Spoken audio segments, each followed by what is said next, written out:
Shabbat Shalom. This Shabbat, we read the double parsha Tazria-Metzorah. Most years, rabbis joke about drawing the short straw when they have to give a Devar Torah for this parsha.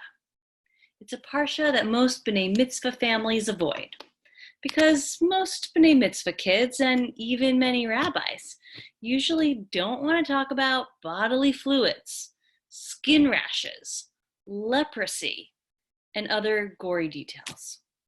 We usually don't want to talk about this dirty underbelly of the Torah, the sections which describe how those within our community who are considered impure because of bodily secretions and unwelcome rashes, how they're isolated for days and weeks at a time.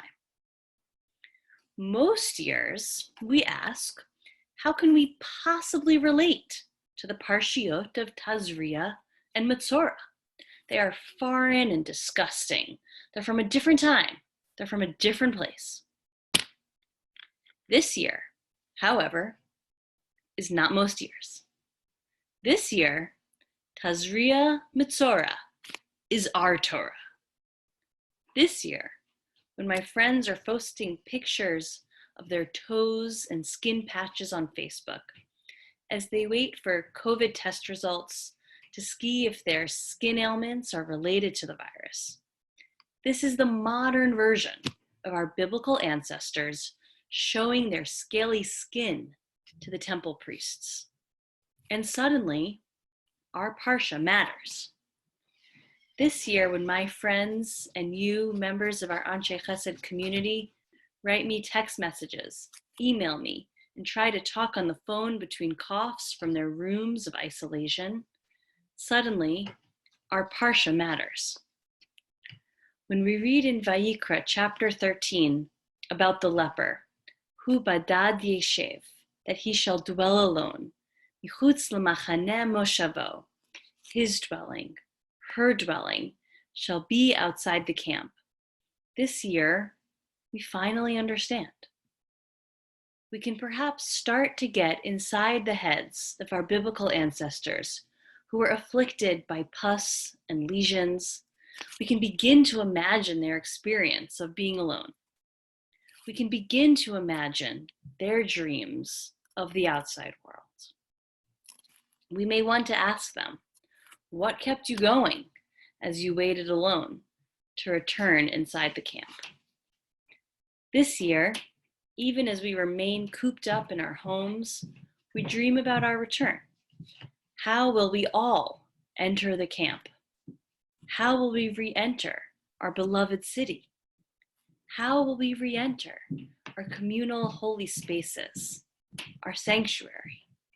And this year, our parsha suddenly matters. As we enter the seventh Shabbat, the Shabbat of Shabbatot, where we are together virtually and not together in our beloved Anshe Chesed building, the least relevant of the parshiot show us that there will be a path forward.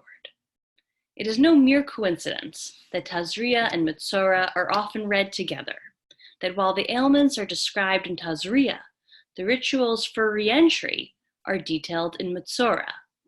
And we see clearly from the painstaking processes detailed in Metzorah that you can't just click your heels 3 times and say, there's no place like home, there's no place like home, there's no place like home, and return to normal.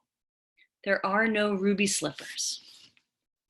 Instead, there's an incredibly ritualized process, which our ancestors knew, both physiologically and spiritually, that they had to undergo an entire transformation of self, both on their inside and their outside.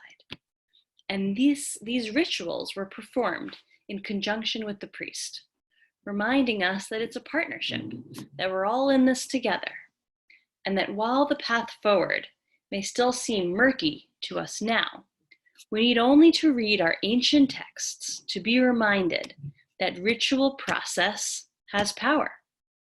We've determined these processes of reentry in the past to keep us going for generations and generations, and we're going to do that again.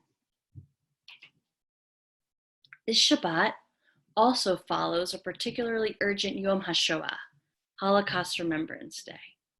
I was struck, and perhaps many of you were as well, by the many deaths this week and over the past few weeks of Shoah survivors, those related to members in our own Anshe Chesed community and beyond. Hopefully you had a chance to read some of their incredible stories earlier this week.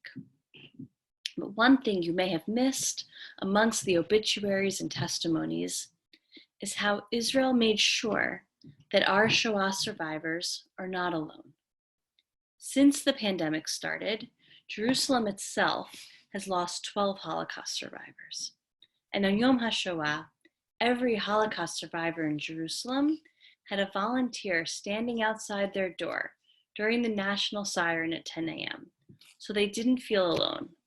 And a plant was presented to them from the city of Jerusalem.